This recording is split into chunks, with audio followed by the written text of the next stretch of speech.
This is the Advocator on the Indie Advocates Network. My name is Mr. Anderson, and I will be your MC for the hour. We're going to have different creators coming on. We're going to be talking about creator stuff for 2019. We are in the next year of 2019, so we're going to see what's next in 2019 from amazing creators. I'm hoping to have Chuck on the show. We've invited Sam Johnson. We want to have a bunch of people on the show, so let's call some people out. Let's go over here. We have the little link here right there in our comments section, so please hit it. Actually, you know what? Can we let's also see if we can't. So I'm going to give you guys a tip right away in the new year. So I've been experimenting with this, and so far it works. And I'm going to see if I can actually do it. I've never tried to do it to one of my own things while I'm live. Real quick, we're just going to talk about this because it came up on my screen, and I think it's important, by K. Morris. He said, please keep my friend Calvin in your thoughts today. He's awesome. So Calvin's having a little bit of a bad time right now. He had a stroke, and we had to cancel his event. I hope he's okay. Obviously, our heart goes out to him. Richard Rivera just had a stroke, too. We know how difficult that can be. And if there is a GoFundMe page, Brian K. Morris, please let us know about that. All right, so just because it's a new year doesn't mean bad things don't follow us, and that things from 2018 didn't come into 2019. We all know that. So what we can be this year is cool, supportive, and help each other out, and that's what we got to do. Let's keep him in our prayers. So let's see. So we're talking about watch parties. So Facebook came up with this thing called a watch party, where you invite your friends to watch things. So I'm trying to see if I can actually create a watch party from a live video that I'm on. So if you can do it, by the way, maybe it's in here. Maybe there's a watch party. So, okay, cool. So here's a watch party. So now you can search out for what it's going. So we're going to search out mine. I doubt there are many videos called The Advocator. So we're going to look, and there it is. So now I'm going to add that, right? And I'm going to create a watch party. Now, for some reason, join us for 2019 awesomeness from indie creators.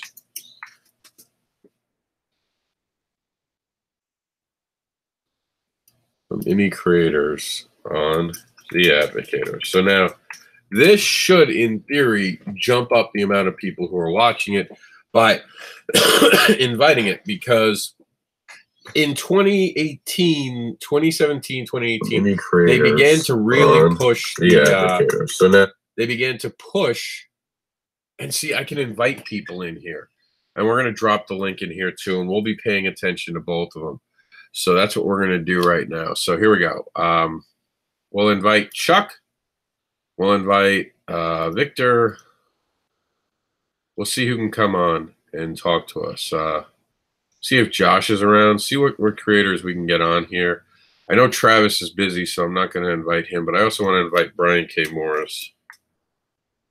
And we'll keep checking back, see if anyone's got. Oops, spelled Brian wrong.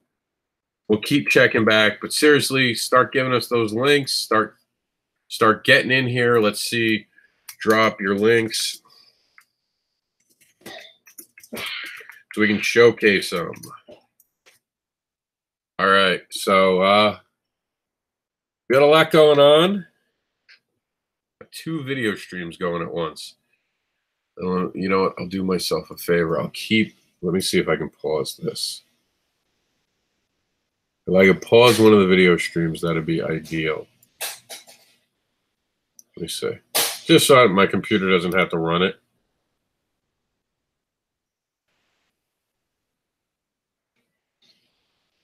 I don't think it'll let me actually. Oh, you know what I could do? Let's see if we can go back. All right. Yeah, there we go. All right. So if it's smaller, it won't affect us as much. All right. So here we go. Because I don't want to limit the capabilities. And we got our first thing from David Atkins. Let's take a look at what David Atkins is talking about. David Atkins has got his author page.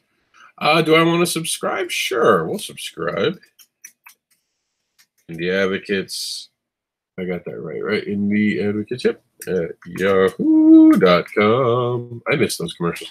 My name is Mr. Anderson. And if you guys are looking for birthday gifts, I totally would love anything Batman. Thank you very much. And for those watching at home, my tattoos are healing. I actually got some back on it to get it good. And my website, wow, I get to put a website. We're going to put it in the Advocates. I don't know. I can put away. I'm not sure about that. That's Alexa, who's apparently a fan of the show because she comes on it very often now. What do you mean? Oh, I hate that. You have to put HTTP. So every other thing in the world is moving away from even using the www, except for these things. HTTP, Indie Advocates. That's a proper, David Atkins, you're making my life hard with this now. Where is it? Here we go. Advocator. We'll use this link and we'll get to David. All right, David. All right, David. You won me over. I'm actually going to subscribe and I'm going to use the URL. Now, if it says it's not a URL, I can't help you. Okay, cool. So let's see what David Atkins has got going on. Congratulations. He's the author, speaker, game designer, Dave Atkins. So let's see. For all the struggles you had, we finally welcome you to the one place for finding everything David has done, will do, or the many projects that you've been part of. Enjoy yourself as you explore the gallery of books, artwork, merchandise, and finally the social media videos and links where you may continue to follow his search to create the ultimate book. Wow, I like that, man. So let's take a look quickly at the books and more. And on the Advocator, anyone who shows up gets a New York minute, which is usually very quick, but we're giving 5 minutes to explore the site. That's what we're going to wind up doing. So 5 minutes in the timer, let's explore. So we got the Sons of Soulstar, the Broken Chain. Sounds like something I would write. The Soulstar, so I guess the Soulstar is actually like a ongoing series. Cool. Demon in the Threshold. So these are types of books my sister would like, actually. I got to turn her on to this site because she likes these types of books. We are gods. And I know David said he's working on a comic book too. He's going to be joining us. Isn't that right, David? I think David might be still with us. If he is, David, let us know. Yeah, it does, man. And we're just checking in on our other section to make sure that we're not missing anything. Ooh, Jeff Ryder's birthday today. Happy birthday, Jeff Ryder. All right, we're just switching back, make sure we're talking to everybody and we got everyone's comments in here. Yes, David Atkins says, yes, he's making a comic book. So I'm excited about the comic book. You can check out his blog. Here we go. He's got some new releases. See, I love that. I love the creators go out of their way. They're signing at McDonald's. They're doing their thing. They're getting out there. And that's so important. You cannot wait for Comic-Cons. Find your local area. And I'm telling you, man, I'm going to hit my local area hard in 2019. Got Bounty update coming soon. And he does not mean Bounty napkins. It's not a joke. That's actually, I believe, the book name of his book, just so everyone knows. I know sometimes my friends say funny things when they're on the show. And it's a joke, but that's not a joke. He's been working real hard on that, and it's been an impressive project from what I heard. He's got some great artists going on it, and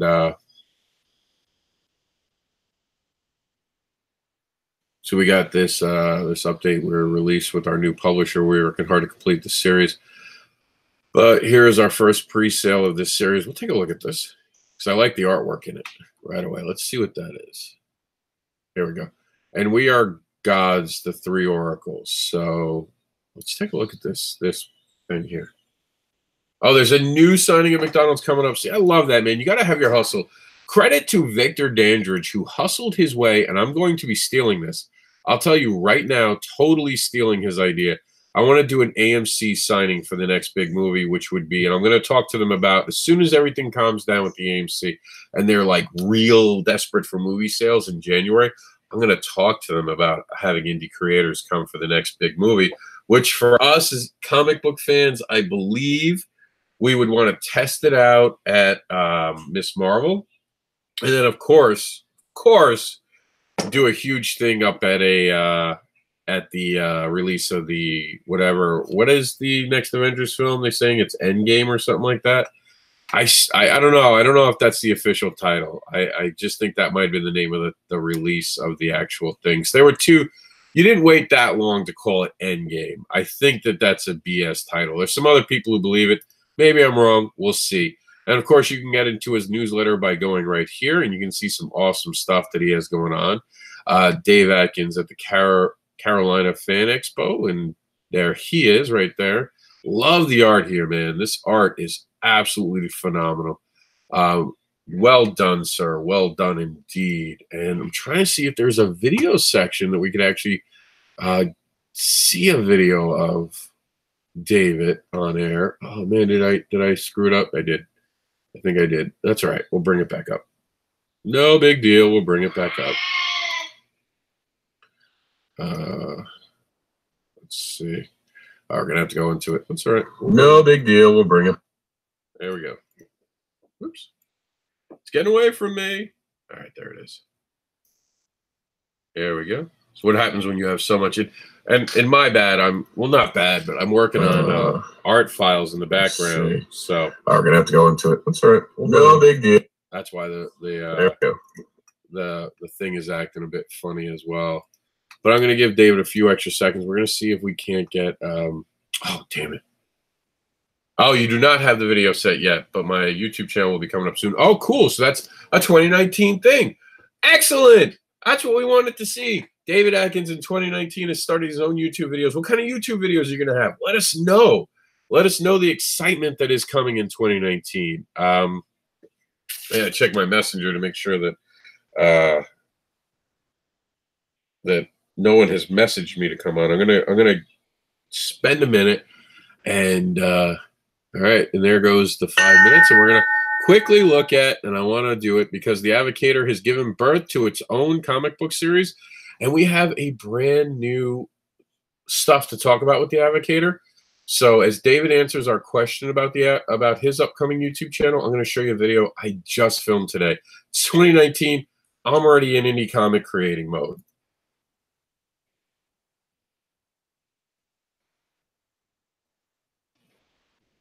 I don't know what's up with Kickstarter. They don't play the video. Advocator presents Binary Star, this week's featured story.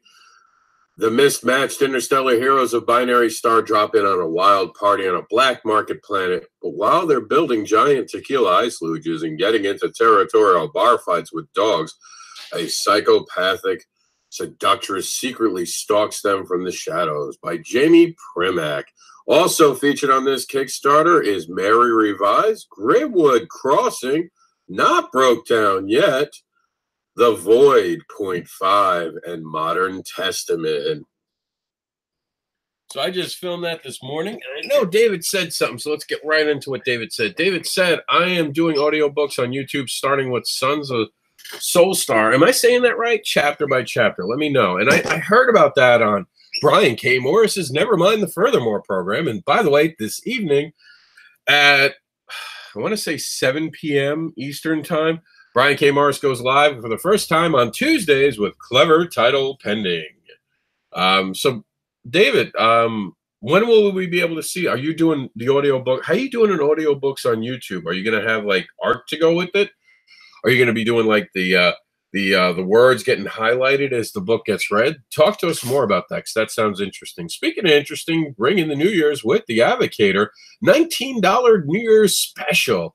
You get this cover and 2 alternative covers from the amazing projects within the stories. And you guys can see who's up on deck by going to the Winter Advocator, the Winter Advocator section right here, which gives everyone the idea of what every book is for. If we have time today, I do want to go into that. I just want to send myself an invite real quick so I can pass it to people in my messenger. For some reason, let me see. Maybe if I copied it, it'll allow it in the messenger after that. So we'll get back to a minute. But David had said, I have 3 books lined up already for audiobooks. I also spent my New Year's with writing a new chapter of Black and Blood, Blood in Your Honor. Yes, it is Soulstar. Soulstar. I think I got that right. Hooked on Phonics was not for me. My dyslexia kind of destroyed my ability to read. And it was really funny because they used to take me out for remedial reading classes right when they were doing phonics. You would think that that would be the one that I'd need the most, but that's what people did to me. All right, let me see if I can send this without. Nope, I actually got to send it. So we're going to quickly send something to someone on Facebook. Let me see if I can send it to loading. 3 covers for 13. That's absolutely Chuck. If you're ready, come on to the program. Let me send you a link. Actually, I'll send you the link. Let's see. I think me and Chuck weren't talking about anything bad last we talked.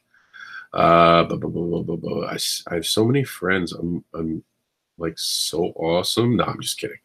Oh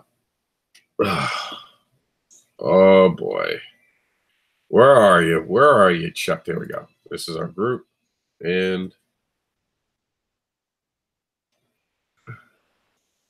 that's actually something coming for 2019 that I'm playing with right there. There you go, Chuck. You have the link. Come on to the program.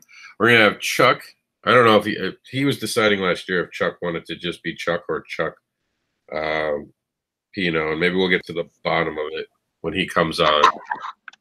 So, Chuck, big question 2019. Are you going the share route? Are you going to be known as just Chuck? Do I have to start calling you the artist formerly known as Chuck Pino?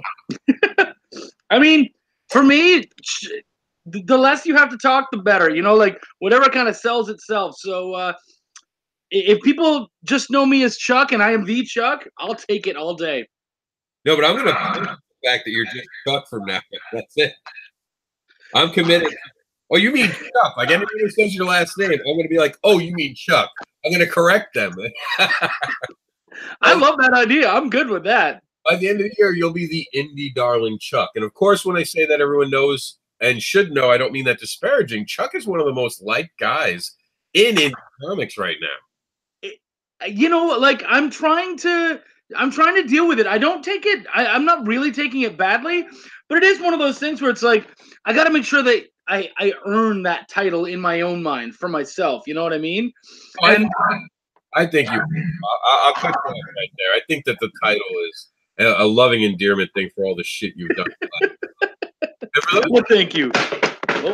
Has done the hustle method. I had always said that if you joined my site, you kept your head down, you were a cool person, and you helped other people, good things would happen. And I think Chuck would agree with that assessment. You know, to be perfectly honest, I would say that not to put too fine of a point on it, but I would actually say that I'm the example of that. Because when I first started, I was with another publishing company. That book never came out. And so I hung out on Written Sins. I was trying to get Welcome to the Void happening. And I knew nobody. And I ended up meeting you. We became Facebook friends. And at one point you said, hey, I need an editor, someone who's willing to come on for free, check out my stuff and help me out for one book. And I was like, yeah, fuck yeah, I'll do that. And I took that and I ran with it. And I took everything that anyone was willing to hand me, and I did it. And so if people say, you know, if you do that, if you follow Written Sins and you do your due diligence, it'll happen. Yeah, I'm like the actual example of that. And it's funny. Facebook right now is trying to tag you as Sean Dulaney. I don't even know who that is, but maybe I should shave. Oh, he's an indie creator. He's actually, like, if you have to be compared to anyone, Sean's a good comparison to do. And there is a little bit of a similarity there. But Chuck, bring us up to date. What's 2019 going to be like? And then I do want to read a David Atkins. Do you know David Atkins? No, I don't. David Atkins, this is Chuck. He's been my editor on every project that I have that he can make time for me. We started off with Monsters, and the reason I was looking for someone for free, it was an art project at that point. Yeah. At that point, it was only supposed to be like 12 pages or 20 pages. It was supposed to be short, and it became bigger. And I remember Chuck actually editing it. He's like, why did you introduce this line? Do you remember the line? It was about his daughter. Yeah. And you thought it was a throwaway line, and I was just trying to fill like the void. No pun intended. But then in the second book, you're like, holy shit, you did. You made it actually work. Yeah. So I hide things in my stories. I have payoffs. Yeah, no, I liked that. And actually, the other thing, just so people are aware, is what a lot of people wouldn't know about Rob, who is a fucking good dude, is that yes, I did that book for free, but when it became a full book and everything, he actually sent me a check and said, "You deserve this. You earned this." And that was fucking huge because I would never have asked for the money. I made a promise and I did it. And Rob stepped up as a good publisher and basically said, "No, you know what? You earned this." And he fired a check my way, and that was really fucking cool. That was my first editing check, and that meant a lot to me.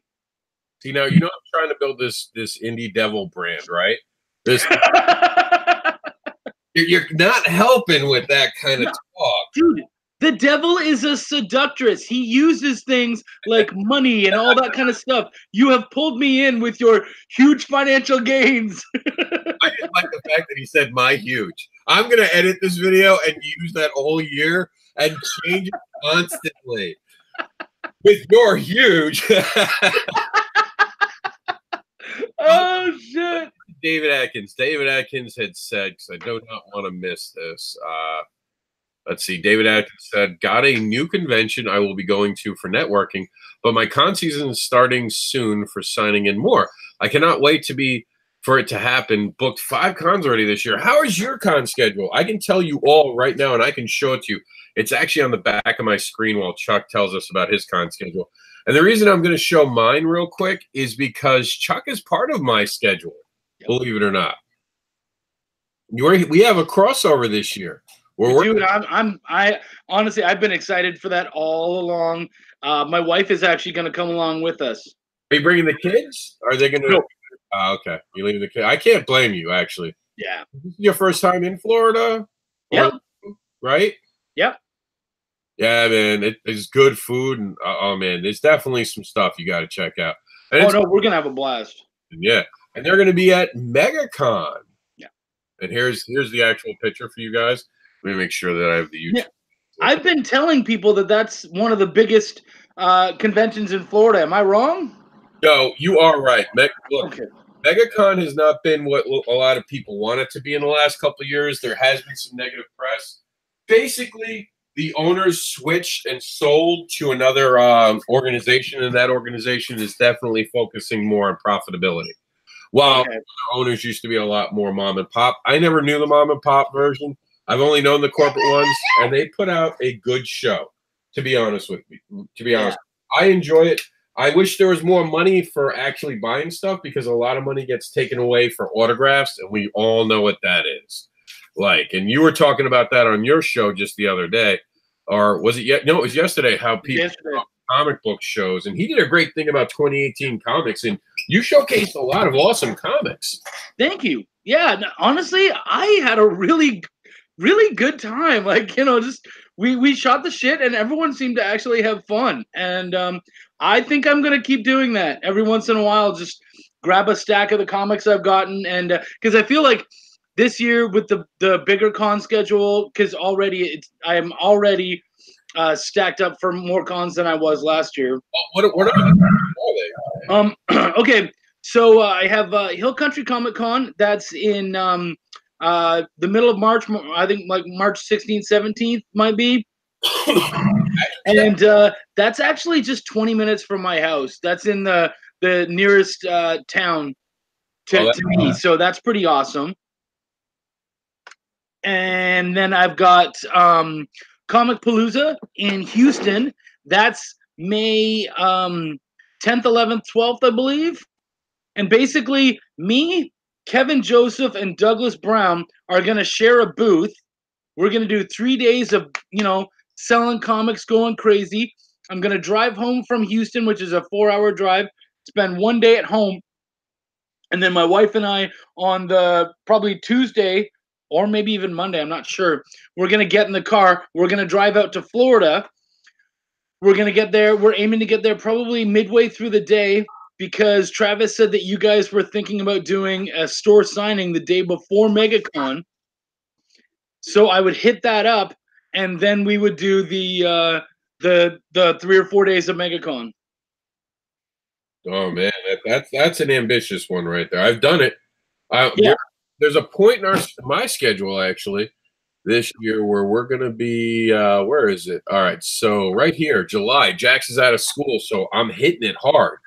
So Yeah. by July, we have Florida SuperCon, we have Atlanta Comic Con right back between each other. So that's Miami to Atlanta, and then we have Raleigh. So that's a pretty ambitious one. Not only that, but in May, just as Jax is getting out of school, this is another ambitious one. I might actually have to fly to this one because I don't see necessarily pulling it off with Jax in tow. So I might have to fly to it. And the funny thing is, if I fly to this one, I have to drive an hour to the airport. But it's a great area. In Pittsburgh, it's the Three Rivers Comic Con. Oh, that one. That's awesome. That's the week. And just like you, it's the week before the MegaCon. Yeah. So I'll be just coming back too, and actually probably if he does get that store signing lined up, that means the 15th. So it's going to be a busy week, and that's one of Jackson's last weeks in school. So that's going to be fucking hectic for me. And you guys, you might actually be at the table without me for the beginning of Thursday because I might have to pick up my kid up. Yeah. Which will make sense. I did put in for a second book. I am trying to get a second table for us, so the three of us don't have to cross over. Plus, at that point, Travis is just going to have a newborn. So you might wind up at the table on Thursday by yourself because we already talked about it. Travis might not show up Thursday. Because with the newborn, Thursdays are slower. He might try to push Saturday and Sunday more. Yeah.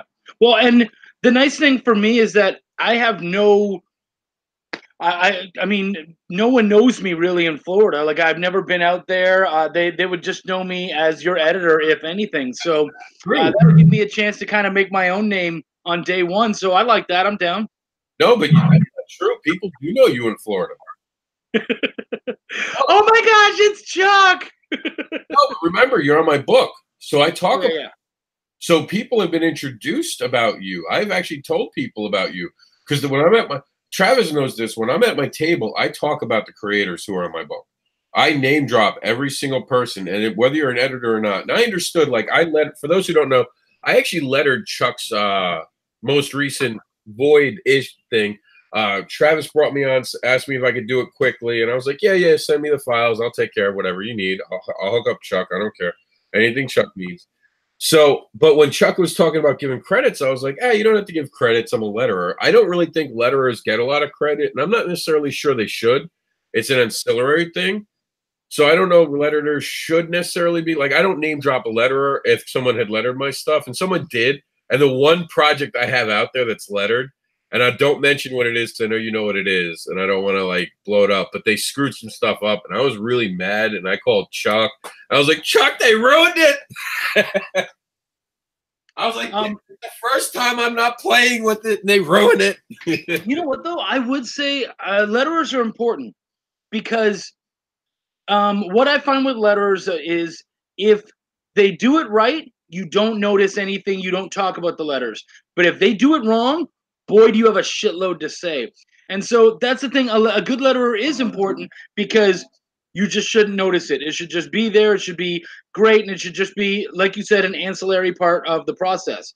But if they do it wrong, it's not. And it ends up getting in the way and looking shoddy and shabby. So I would mention the letterer just because it adds the air of professionality that the book deserves. That's fair. I don't mean to downplay the lettering, but I agree with you exactly. If the lettering's done right, no one talks about it. I took a lot of chances actually I took the chances in 2017 with the lettering. And you saw by the time we got to the aftermath and mentor search, it went down to a lot more of a reasonable thing. The one thing I learned right away about lettering is as much as you might have a good idea, 90% of the time people aren't ready for your good idea. The one place it really paid off was the Jax book. Kids loved the lettering I did. Yeah.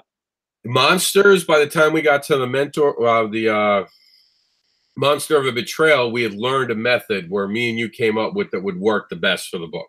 That's the colors, right? Yeah, where we just switch the colors, same font, and the human beings have a different font than the actual monster. I like that. It really simplified it. And when we go back and we're redoing both monster books and what we're working on, and I can actually show just the YouTube, Facebook audience. I don't even think you can see this right now, but you've seen it. Remember the new poster of the Monsters book? Yeah. We're Not Monsters, the official title. So and I'm going to talk about it because we're talking about 2019. Travis Gibb had suggested I take the story from the Fourth Monkey that talks about bullying and put it in there, and have cool. Rack turn around and say, "Hey, they call us monsters. Check this person out." And it leads in and gives a story that people haven't seen in a different art style. And then I could even add in some other things, some of my anti-bullying into the monster book. So I like that idea a lot. Yeah, it can be exciting. I got to clear it with the artist to make sure he's cool with it, because I don't want to drop anything in a book without the artist knowing it's part of a book. Yeah. Technically, as the creator, I absolutely have the rights to it. I was told I had the rights to it, but I'm going to do the right thing and make sure the artists are aware and make sure that they're okay with it. I don't see it being a problem, but you never know. And, it's even when I took over lettering, I remember that there was a little bit of controversy between that. Like someone had thought that I had relettered their work. And because I remember I saw that online real quick, and you had to deal with that because people do get protective over their work. Yep. And rightfully so. And Chuck handled it the right way. Said, no, this is a different story. We wanted a different lettering style. Plus Rob did it cheap. He did it for free. Yeah. So 2019 is going to be a big year for you too. Not just the con schedule. You have a new title coming. Yeah, I have Belial, which I'm so honestly, I'm so excited about that book because it's funny. Welcome to the Void is very kind of personal. It's my take on modern day magic. It's there's a soul to it. So it doesn't let me be maybe as fun as I want to be. And man, Belial is the funnest book I've probably read in a long time. I'm excited about it, not just as a writer, but as a fan. Like as someone who loves fun books and just wants to have a laugh and have a good time. I'm so excited for that book. That's the original creator of Hell. Basically, created Hell, and then God sent down Lucifer and said, "No, it's yours." And Belial said, "Okay, well, God says so," and allowed it to happen. And so now he's just a has-been. He's walking around his own creation, realizing that he just let his world go to shit. And so he steps up and tries to take it back. And so it's a war in hell, but it's also so funny. Oh man. Ooh, so cool. Are we going to be able to see any previews anytime soon, or are we going to get a look at it? I have a 5-page preview of it done already, lettered, ready to go. I'll be showing off. Oh man, I can't wait to get part of that. Now you're a reviewer like me, but we disagree on how to review. Yep. But we both agree on one thing on how to review. The review has to be positive. Just really quickly, tell the people, because you're a reviewer, and a lot of people want to have their stuff reviewed. Give them kind of like a heads up of like what it takes to get a book to be reviewed so it's public. You know what I mean? Give them like a quick couple things that if your book doesn't have this, don't send it out for a review yet. First off, it should be done. I understand that sometimes people for like Kickstarters and stuff, it's not quite finished yet and they want someone talking about it. Cool, but you have to let me know ahead of time. Because if you say, "Hey man, I got this book, I really need it done for my Kickstarter," and I go, "Okay," and then you send me a script and a couple pictures, I'll be like, whoa. Like, this is not what I stepped in for, because trying to imagine what it's gonna look like, that's difficult. So you can do that, but make us aware. So it'd be really nice if you had at least like a rough version of it. You could maybe send it in and say, "Hey, please don't talk about the lettering because we're still editing a lot of that stuff. This is just an early version." Great, cool. So I'll just talk on the basic art and the story. That's not a problem. Second off, as you said, I don't like to talk about negativity. If a book like just absolutely sucks and I can't talk good about it, I won't review it. I don't want to do that. I don't want to I don't want to be, someone who's talking shit about other people's stuff. It's not fair to them. It's not fair to me.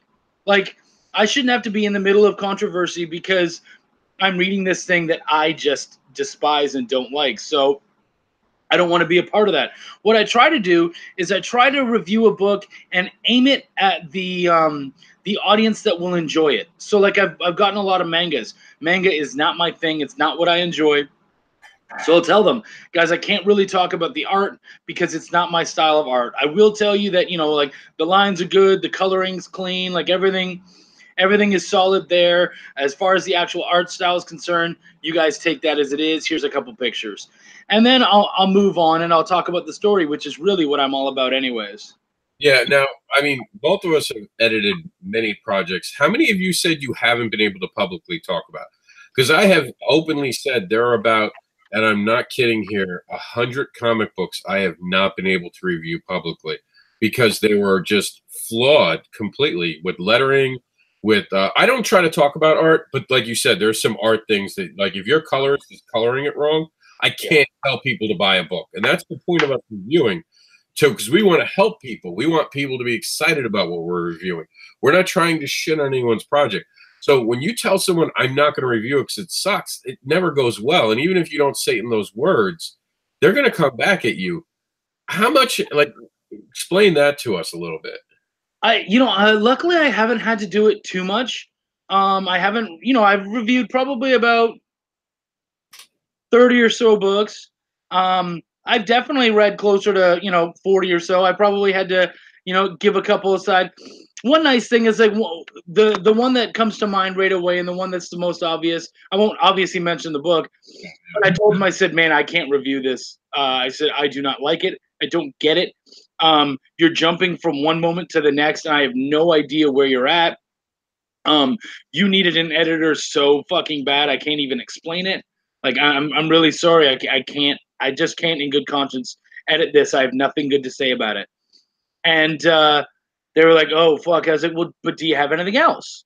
Like, yeah, okay. So they sent me another book. I'm like, all right, this one's a lot better. And guess what? You have an editor on there. First off, understand that. Like, you have an editor on this book and it's a lot better, and that's speaking something. So get that. Keep paying your fucking editor. And then I did another book. So I mean, just give them a chance to maybe redeem themselves. If you have another book, let me check that out.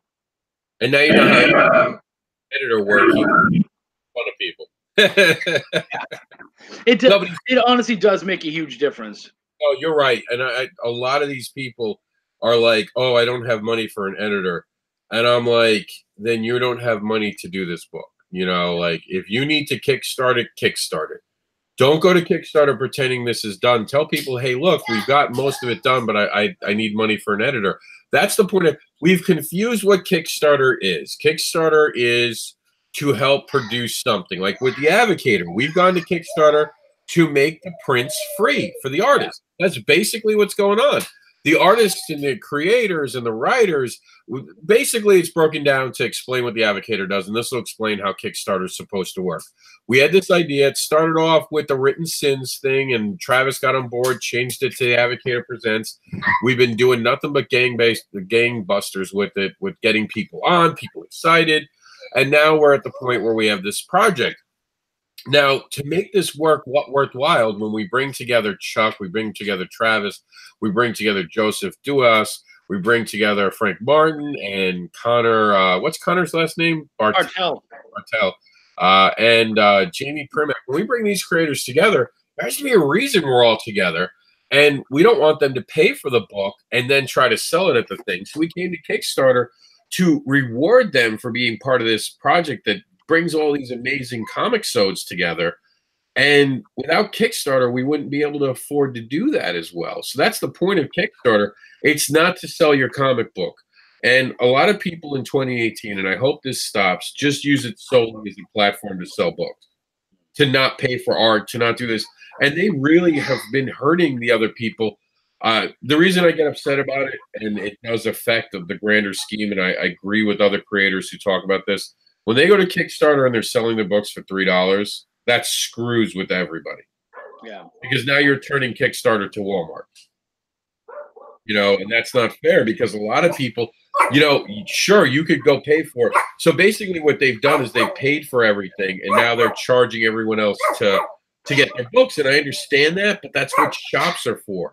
You're taking advantage of Kickstarter, and I get it. Everyone does it. It's another fan art thing, but it does hurt the rest of us. So it's okay to remind people I'm going to Kickstarter because I need money. Yeah. You know, like I went to Kickstarter because I can't afford to do this out of pocket. I would love to not use Kickstarter. It would tickle me to not have to go to Kickstarter. And you've seen this with me advocating for my own work. I don't like asking for help. Yeah. I have trouble with it. I have trouble asking for people to do things. And we're talking about this on the news earlier that, you know, I tried to do something on Kickstarter that I went to a different group to advocate for it. And I didn't go to the right people to advocate for it because I wanted to invite a new audience in. And I was wasting my time. And it's nothing against anyone. It's just I had to realize that I had a different audience and I wasn't speaking to them enough. Because I mean, kinky cards get $50,000. Nothing against the guy, but they're fucking playing cards. Yeah. Let's not act like this was changing the fucking world. And he called it a sex educational tool. And I was like, why is that educational? Like you're making kinky cards with girls tied up. By the way, the ties aren't even really respective of where they should be. But that's just me nitpicking because I know what I'm doing. But it was great art. It really was. Fantastic project. Don't get me wrong. I would have backed it if I just didn't. I had like piss away money. Yeah.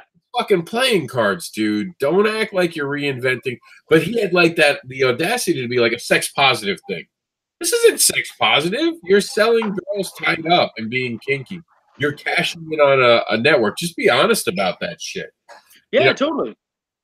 Well, and you were talking about it when we were talking about editors. Hell, I had someone approach me recently and say, you know, I want you for some books. You know, what can we do? And so I said, you know, this is what it's going to cost, blah, blah, blah. And they said, well, will you take the money off of Kickstarter? Yeah, I will. Yeah. That's a way to work with each other. You see Jack is in the room now. He came up and just hit me. Like I'm getting beat up on live TV. Rodney King. Now people are going to be like, you can't make fun of that, Rob. You can't make fun of Rodney King. But hitting it on the side, no. I mean, we have to learn to work together a lot more and stop. And especially artists who are like, no, I need to be paid up front. And then they'll bitch, I'm not getting any work. Why do you think you're not getting any work when you're being so stringent, you know? Take the project that you think will work on Kickstarter. And a lot of artists, right or wrong, are just doing it as an art thing. You know, they're not showing up on Kickstarters and talking about the projects because they're not invested. They got paid and they're done. Yeah. So it was a job and that was it. And a lot of writers are kind of getting pissed about that when it comes to Kickstarters because their artists aren't there. And credit to all the artists that do get there. Credit to the artists that bust their ass. They make the special prints. They do original art for people. That is fantastic. Yeah. Chuck, take a minute and explain to the world what's going on with you and the new announcement with your editing deals. What are you going to be editing? Cool. I'm actually, I just got called on to edit for Evolution Publishing. I'm going to be doing Harpies, Bangin' Buns, and Warriors of Dion. And I'm really excited. Warriors of Dion, I already reviewed the first book, and I'm a fantasy buff. So the one thing I had to say about the first issue, and I'm going to be, you know, perfectly honest, because the review's already out there.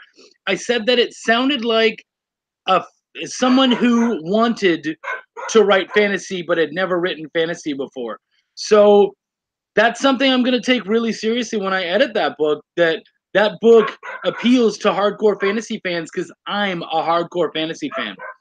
So yeah, I mean, that's something I'm super excited about. It's kind of the first publishing house to call me in and say, hey, we want you for multiple series, like right away. That was really cool. And I know you're a fantasy person, and I never really thought about that. Like, I guess I do have a tone with the way I write. I don't really ever think of myself as not being able to step into something, but that's important when it comes to an editor, because an editor will wake you up. Like, I'm a very big human writer. I like to write about the human experience. Can you talk about how you help someone with editing? Because I think in 2019, more people need editors. So you kind of cut out a little bit. I didn't pick up all of that. Can you tell them about what an editor can do? Because I don't think people understand editors. Well, and I mean, that's the thing is that like someone came to me recently and they're like, I don't know what to charge for editing. And I was like, what kind of editing are you doing? And they kind of, through Messenger just stared at me blankly. And I'm like, look, so there's proofread reading, which is basically just I'm going to go through and I'm going to check your grammar, check your spelling, do all that kind of stuff. Then there's kind of voice work. And the idea of that is just to make sure that everyone has their own voice, that that those voices are consistent throughout the book and whatnot. Then, of course, there's story editing, there's pacing, there's art direction, which is not necessarily my bag, but I'm learning about it. And that's, where you look at panels and you go, hey, man, this panel shouldn't be here, or why are you ending the page on that panel? It makes no sense. Or, even like checking lettering and going, this doesn't read properly, what's going on, all that kind of stuff. There's so many different types of editing. So maybe even just understanding where you are the weakest and where you need the most. So like for Rob, and not to be rude, but Rob has dysphoria and dyslexia. So the big things for me are always going to be proofing and grammar and all that kind of stuff, and making sure that everything is understandable. He excels at story. Excuse me. He excels at his voices and stuff. So as much as I will look into that and sometimes make suggestions, that's usually not my focus. So I agree with you, because I've been brought on to some projects and I don't, as a story editor, you don't get credit. Usually as the story editor, when you're just helping someone develop their story, there's not really a spot on that behind the scenes. Yeah.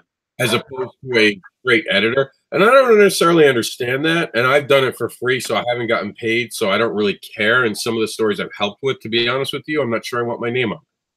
Yeah. I don't know where it's going to go. Because sometimes you give suggestions and you're an editor, you'll get this. They don't follow it, and you get nervous because now they're not listening to you and they're not hearing what you're trying to tell them. My famous line when I talk in panels is that when I get to ask to review a book or to help do like a creators give each other basically a test read. And I've told other creators, hey, your lettering, you really have like a television screen that's talking the dialogue of one of your characters. Yeah. And not only that, but in the next panel, your letterer gave the television screen a thought bubble. Why is the television thinking of a character? Like, I'm now confused. Is this a literal character that's now become part of it? A TV could become a character. Maybe it's a Deadpool TV. Yeah. But that insight, and they're like, oh no, the famous line, and I'll never forget this. And all the time I do panels, I'll bring this up every time I do a panel. You don't get it, it comes out better in print. Like, it's a total just disconnect from what I just told you. In other words, you want me to rubber stamp it, say you did fantastic job. You want your appreciation, your what is it? The what trophies do they give? The participation trophy. Yeah, that's what you want. You want someone to participation trophy you to the next level. That's not a dig at millennials. It's just true. Some people want that shit. You got to earn everything we do. Oh yeah. And you've seen how critical I am over the editing process and how involved I am. I'm involved in every step of the editing process. I defend the things I do. I go back at it, and we were just talking about it. I build lines in that people don't understand, but as an editor, you catch it. And you're like, wait a minute, what's this? And it's a loaded weapon for me. But as an editor, I'm sure you catch it. You're like, well, wait, why is this here? It's so random. And I explain, because as a writer, you don't realize how much you have to be open and honest with the editor. And you sometimes have to spoil it for the fucking editor. And if you can't trust the person you're working with, you have the wrong editor. Yeah, that's exactly it. And yeah, like, if I hadn't called that stuff out, I wouldn't be doing my job. So it was important for me, because at first I thought it was a one shot, and then you were like, no, I want to keep going with this. Cool. That's all you had to tell me. Like, that's all I need to know is that, hey, there's a bigger world here, and I will be checking that out later. Great, cool. Leave the line in. We're good. Like that makes perfect sense. If it was a one shot, we were never going to do it again. I was like, well, then it doesn't matter. It's superfluous. So yeah. And we talked about this on one of the shows we're talking about the Advocator, how you see me and Travis interact with each other. Sorry, what was that? How me and Travis interact with each other. Oh, yeah. In the process of creating something. Go over that a little bit, because I don't think people understand behind the scenes how it really should work. Yeah, I love it because when those two, because the three of us are together, and you know, the thing is that when it comes to especially like the art stuff, Travis and Rob, they've been in this world longer than I have. I kind of, you know, step back and go, cool, like I'm gonna listen to you guys and learn, and if I feel one way or the other, I'll let you know. Sorry about that. What's that? Oh, sorry, but the video went off for some reason. Oh, okay. So what's funny is when they talk to each other, they're like full 100%, like not assholes, but pure honesty. Like, no, this looks like shit, and here's why, blah, blah, blah. And they're like, okay, well, and they'll explain themselves, but they don't pull any punches. It's never mean. It's just brutal honesty, like absolute, like, no, I don't like this. It's too busy or whatever, you know, and they never take it to heart. They're never hurt by it. They always try to, you know, go back and forth. And you know what? The thing is, and I already said this earlier, I think in the show or in the other show, the news we did this morning, when there's two or more creators involved at the head, it's really hard to get things done sometimes, because a lot of times one of them is going to be unhappy. Yeah, that's definitely, and I've seen projects die from that. Yeah. You know, like where you get people together and then and one of the things with the Advocator that I think that we did really smart was we got rid of the financial part of the project by giving everyone prints, not money. No one's getting. I'm running the project. The basic idea by me being the forefront of this project really came down to, if I do it, I have no winner. I have no dog in the race. You know, like there's no sense of anyone worrying about, well, Rob's going to take more money because, wait, why would Rob take more money? He doesn't have anything. So either I'm a full gangster and I just take the money and say, go to hell, come at me, come get some, you know, or do the right thing. And where the hell are you going? Like, you've got like a 3-year-old and you've got like this reputation and shit. Like, where are you going to go with that money that you think you can hide with, you know, like whatever, $3,000? Like, really? Is that going to change your fucking life? Yeah. Well, I mean, in some Russian places. Don't tell people that you've already thought about this. No, you remember the movie? What was the movie? That one was Scotty Doesn't Know. The song Scotty Doesn't Know. I don't think I saw that one. You ever saw Eurotrip? Okay, so in Eurotrip they have like 15 cents left to their name. Oh, my wife told me about that. Former Russian, like a former USSR state, and for 15 cents they could basically buy a hotel. And I'll never forget that. I actually have Scotty Doesn't Know, which is a song about Matt Damon sings it in the movie. It's really a song about someone doing someone else's girlfriend, and the song Scotty doesn't know, Scotty doesn't know, and it becomes like a running gag in the movie. And I still have it on my player, and I listen to it while I'm doing physical therapy because it makes me happy. Like if I'm getting cramp or anything and I need to calm down, that's the music that goes on. But here we are at the end of the show. But before we go, there's some breaking news for this evening. Right? Something's going on this evening? Is that the at 6 o'clock Eastern? We're gonna have the I believe it's gonna be you, me, and Travis all on Multiverse Maidens on YouTube tonight, live, talking about the Advocator. And we're gonna try to get Frank Martin to show up. Now we're trying to work that out. He's busy saving lives. That's so cool. It turns out you never know what people do in the other half of their lives. And so when we were talking about that, and I was trying to get everyone on board, and I was like, oh, you know, I got my kids, or I'm out here. And Frank Martin's like, well, I actually work on ski hills, saving lives on the sea slopes. And I'm like, oh shit, yeah, you're not available. Yeah, I mean, that would definitely be a time where you can't say anything.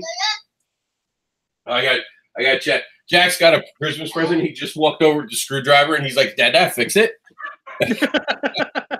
Because they didn't put batteries in it. But yeah, so Belial will see in the first quarter. What's that? Belial, first quarter. Belial, first quarter. Welcome to the Void, second. And Advocator's on right now. Tell them about your story in the Advocator. Oh, man, I'm so excited about this. What's great about this Welcome to the Void story is when I sent out Welcome to the Void 0, I was really excited by the reviews, and for the most part, it did really well, but there was some little things that people caught and noticed, and a lot of it was kind of like art. You know, things that I never would have noticed, things that were kind of jarring and whatnot. You know, there was one moment where somebody's head is actually stuck in a brick wall, and that's on purpose. But in the next scene, he's popped out. And they were like, you know, that probably should have been a little more obvious that he had popped out. And I was like, yeah, okay, how can I fix that? And Travis, you guys came to me with the idea of the Advocator, and I was like, man, I can't afford art. And Travis said, hey, Chuck, just use art from the original. And I'm like, that makes no sense. And then I'm like, unless someone is watching Manny from the Void, and then I can show a completely different spin on things. And so I did that. And so now I've made a lot of this stuff that didn't make sense make perfect sense. And I feel like issue 0.5 actually makes 0 like 100 times better. I'm so excited by it. These 4 pages pack so much punch. You know what your only mistake in it about talking about this is? Admitting that you didn't know what you were doing. Just completely get rid of that. Who's Travis Gibb? Travis Gibb didn't create the Void. He had an idea. He doesn't need to be mentioned anymore. From now on, I had this wonderful idea for the Advocator. And you know what? I feel like that speaks to my character, and I think that's why I do it, because it's important to me that we all know that you're gonna fuck up. And you know, I have a client who they're always so worried about fucking up, and they're so worried about, you know, oh, what if I sent this out and it's not done? Cool. Well, then you're gonna do better the next time, or you're gonna find a way to make it better. And so I showed them this, and I said, hey, this was me owning up to my mistakes and making them better. And now instead of one pretty cool thing, I have 2 super cool things. And that's because I learned from my mistakes and I made it better.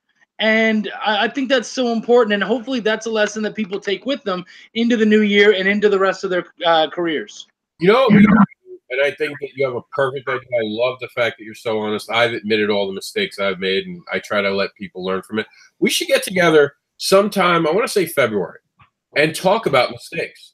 Do either an Advocator or a Creators Roundtable, just talking about our mistakes.